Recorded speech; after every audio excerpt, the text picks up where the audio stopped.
Boa tarde, meu nome é Miguel. Uma pergunta para o Dr. Oswaldo Picunas. Por favor, detalhe um pouquinho a técnica do Sujoc, a profundidade da agulha, a colocação, né? Nas outras técnicas da craniopuntura ficou mais claro que é periostal. Aí, qual a profundidade que a gente introduz? Bom, eu não sei se você viu esse aparelhinho que o Seigo mostrou, é o mesmo aparelhinho que a gente usa para fazer o Sujoc. Então, é uma agulhinha aí, com cabeça e tudo, ela tem 2 centímetros, aquela agulha que a gente usa para face, né? Que você compra aquela Dong Bang ali, e esse aparelhinho ele tem um ímã, então você joga a agulha lá dentro, e de acordo com a região que você vai colocar, se você vê que, por exemplo, é bem próximo do periósteo, você permite, nesse controle desse aparelhinho, que sai só 1 milímetro de agulha. Se for alguma coisa onde temos mais músculo, você aumenta até 1 centímetro, se for o caso, de profundidade, entendeu? Mas você regula isso com esse aparelhinho aí. Você conhece esse aparelho, não? Com esse aparelhinho aí você põe a profundidade que você quiser. Elas não têm a mesma profundidade. É de acordo com o local que você vai fazer. Boa tarde. Dá licença só um pouquinho. A Silvana está pedindo para mim dizer quanto tempo a gente deixa a agulha, né? Lá no PA a gente deixa em torno de 20 minutos. A gente coloca e pede para o paciente esperar lá fora e ele bate na porta na hora de tirar.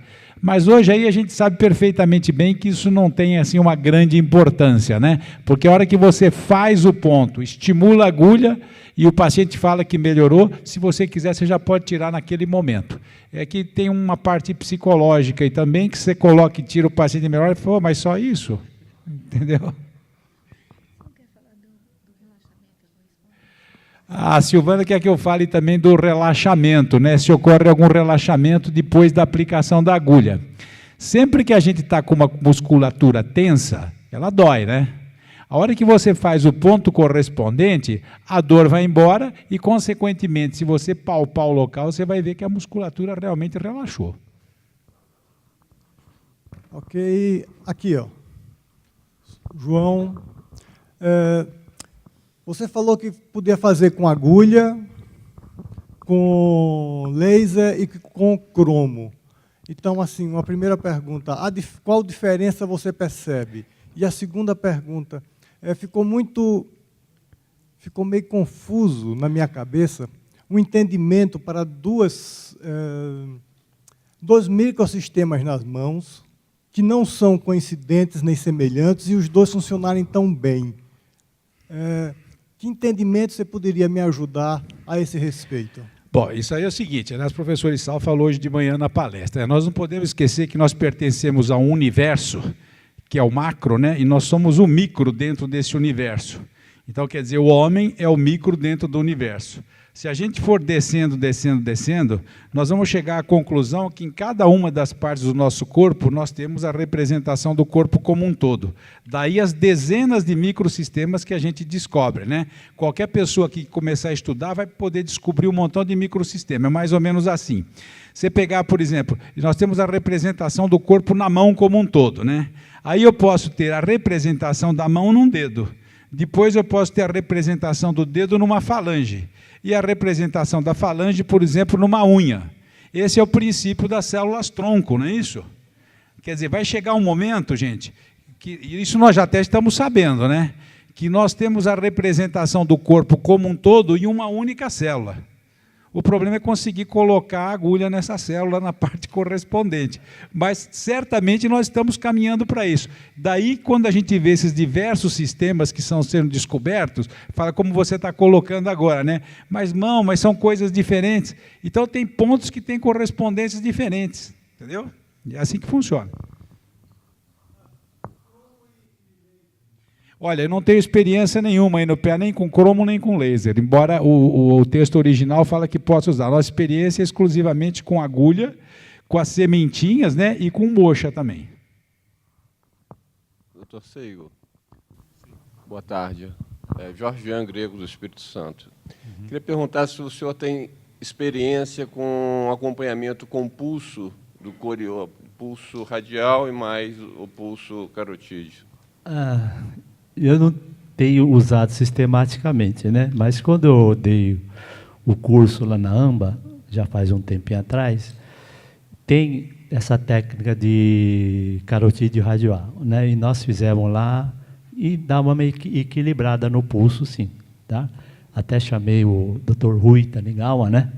Que ele é expert em carotídeo radial, ele nos acompanhou, nós inserimos a agulha e houve, sim, um reequilíbrio dos dois lados do pulso. Pode ser feito, tá? É uma das técnicas, né? Sim. É uma das técnicas também. Como eu disse, a acupuntura nas mãos pode ser feita tudo o que se faz no sistêmico. Porque tem os meridianos, tem os pontos, né, de tonificação, ponto de sedação, dá para fazer direitinho, tá bom? Oi. Pergunta para a doutora Márcia. Aqui. Você colocou na cranioacupuntura, se não me engano, principalmente na região do astério, que era bom para casos de recuperação pós-AVC. Não entendi. Repete, por favor. A senhora colocou na cranioacupuntura, né, principalmente na região do astério, se não me engano, que era bom para sequelas de AVC, né? Astério. Astério, isso. Ok. Eu queria saber se tem experiência, se tem boa resposta em crianças com paralisia cerebral, se já foi Sim, esse é tentado. um dos pontos que a gente utiliza, inclusive, para as crianças que a gente trata no nosso ambulatório de pediatria, lá na Unifesp. Sim, esse é um dos pontos. A gente acaba utilizando os pontos craniométricos muito em criança, né? Porque a criança ela tolera mais pontos na cabeça, por incrível que pareça, do que a acupuntura sistêmica. Então, lá no nosso serviço, a gente utiliza bastante. Tá? Pergunta para o Dr. Picunas. Pois não. Sobre o filme, a correspondência que eu vi a colocação na hora do ombro. Do ombro? Do ombro. É que agora o filme não está aí. Parecia que estava na região da cervical, estava no polegar. E não na base do segundo, como... Não, se você for a falange proximal, ela aqui termina a região cervical, né? E imediatamente começa a região do ombro aqui. Se você olhar da parte yang e abrir assim, isso aqui vai representar exatamente a escápula. Ó, é até o desenho da escápula, se você olhar na sua mão aí. Então você viu que nós colocamos uma agulha na transição falange-metacarpo, que é onde começa o ombro, né? E depois uma um pouquinho mais para baixo, que é na correspondência do omoplata. O problema, gente, que realmente o tempo é muito pequeno, né, para a gente entrar em detalhes. Se alguém tiver interessado, nós vamos agora no dia 6 dar o curso de Sujoki junto com Yamamoto o dia inteiro aí no Colégio Médico aqui em São Paulo, aqui na rua Itapeva. E vocês entram no site que está anunciado lá no dia 6 de dezembro, aí é o dia inteiro. Dá para a gente realmente discutir bastante, tá? Desculpa, com relação ao joelho também, daquela paciente, a posição era medial. E na hora da colocação da agulha, me pareceu que estava na ventral, que corresponderia à poplítea. Exato. Não tem exatamente a transição no dedo ou é só Tem. A dica que eu falei que ia dar para vocês e não deu tempo, né? Porque a gente tem que imaginar o membro inferior igual à mão. Se eu virar o membro inferior em 90 graus, toda a minha parte inferior vai ficar igual à mão. Então, para você raciocinar, isso complica um pouco. Então, a dica é você pegar a sua mão, né? E no membro inferior, por exemplo, a perna direita, eu sei que o meu joelho direito está nesse dedo aqui. Eu coloco ele assim em cima da mão, ó, de cima do joelho. Aí você vai ver que o lado medial, conforme estava lá, vai corresponder nessa região aqui. Porque o lado medial é yin. E aqui é yin. Então, a dica que eu dou é vocês pegarem a mão, né, quando for fazer membro inferior, e colocar ela assim, ó. Aí você não precisa ficar imaginando uma rotação de 180 graus para ficar tudo yin, tudo yang. Porque na perna, a parte de fora é yang e a parte interior é yin, né?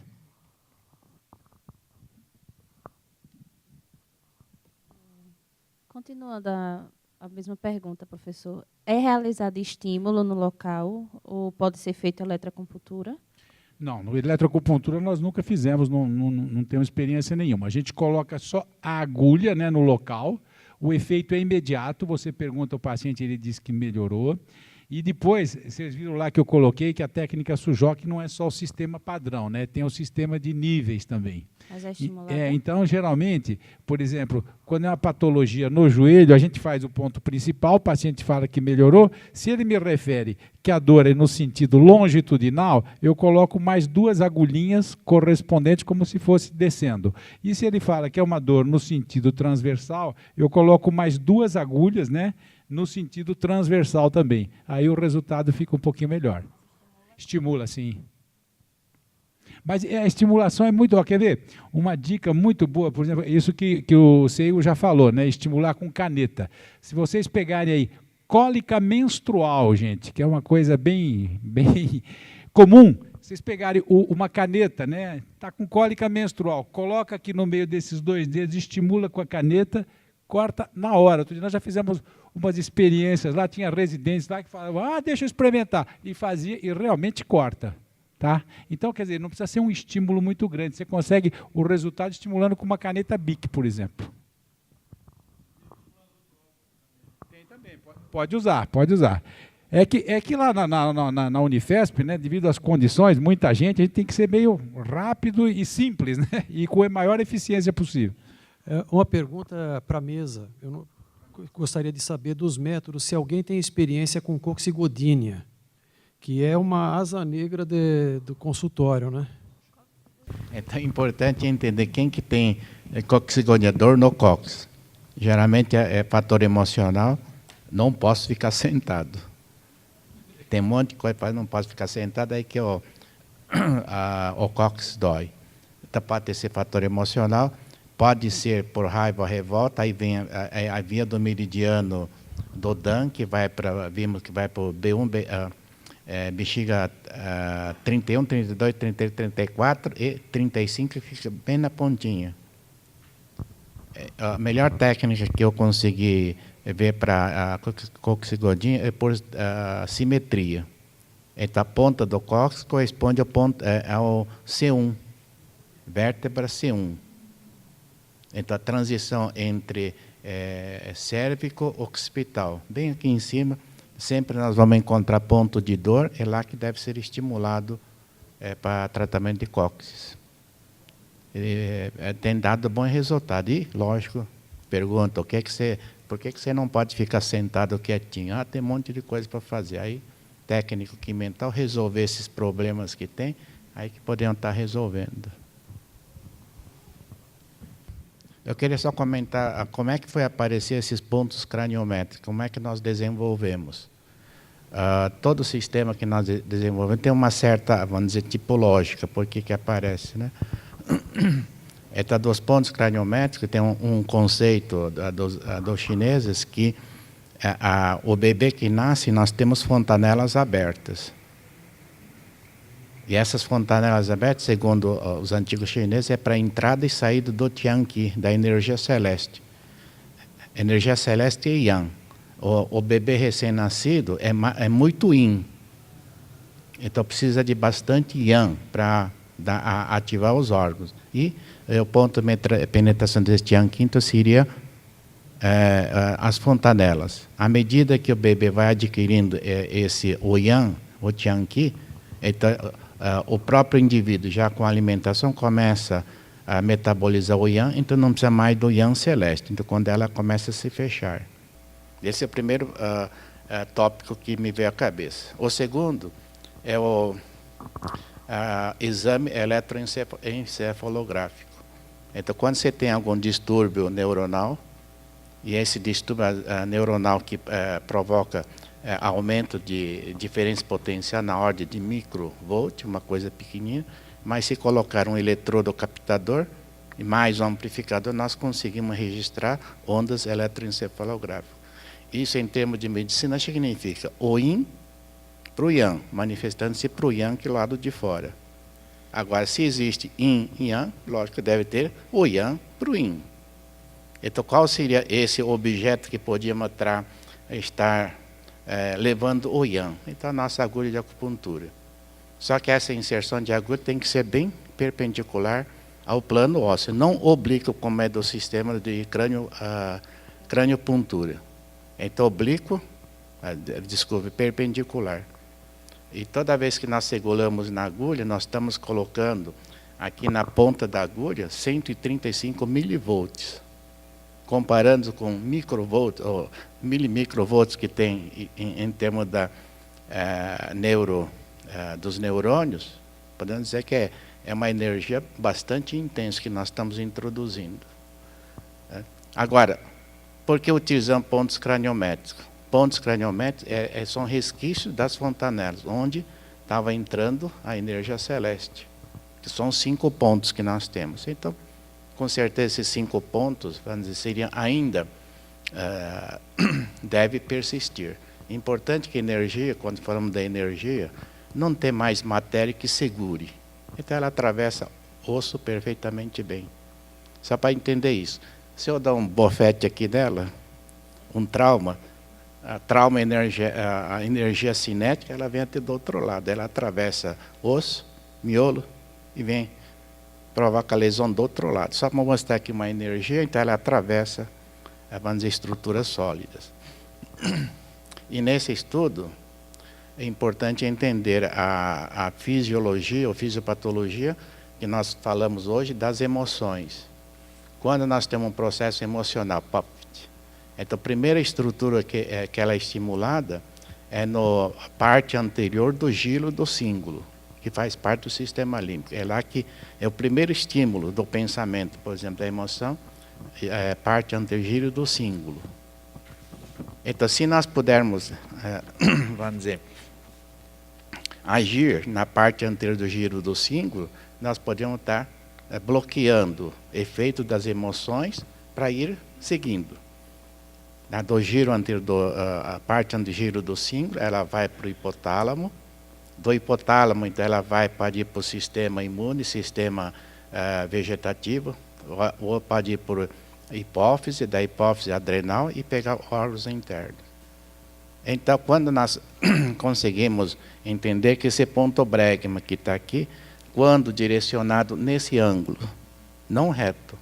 Se colocar reto, ela pega o fórnix, que não é o que não interessa. Me interessa o ângulo, aquele parte anterior. Direcionado para esse ângulo, então ela pega a parte anterior do giro do cíngulo do lado esquerdo. Se eu direcionar para esse lado, então vai pegar o giro, a parte anterior do giro do cíngulo do lado direito. Então, quando você tem dor aguda por emoção aguda, daquele tipo que briga e depois vem dor pelo corpo, dor de pescoço geralmente. Então, esse ponto bregma. Agora, quando passou do bregma, ela vai para o hipotálamo. E a via de acesso para o hipotálamo que nós encontramos é esse ponto pitério, quando dirigido perpendicular.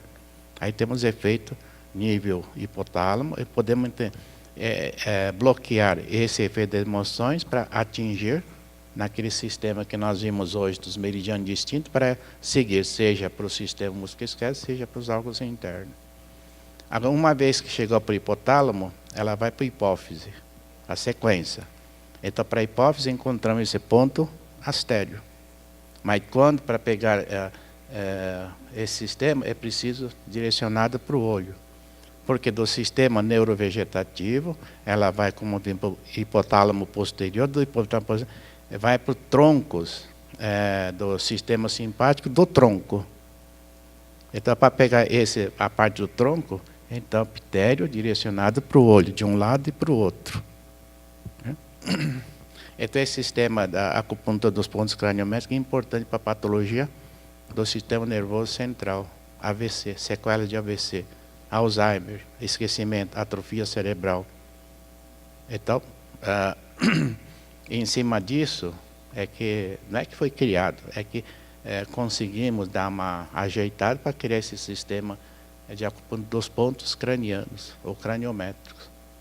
E a Márcia tem empregado bastante em criança, quando já a fontanela fechou.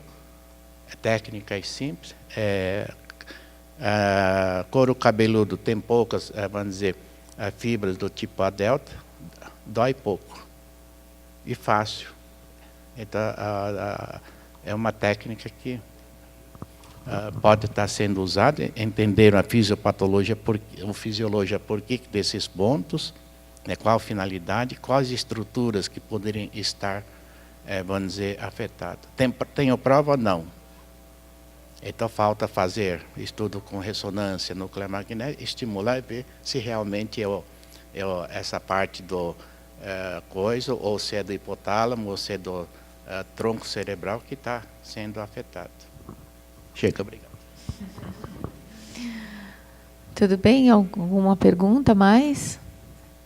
Então vamos dar por encerrado. Queria agradecer a brilhante palestra de todos os colegas. Muito obrigada.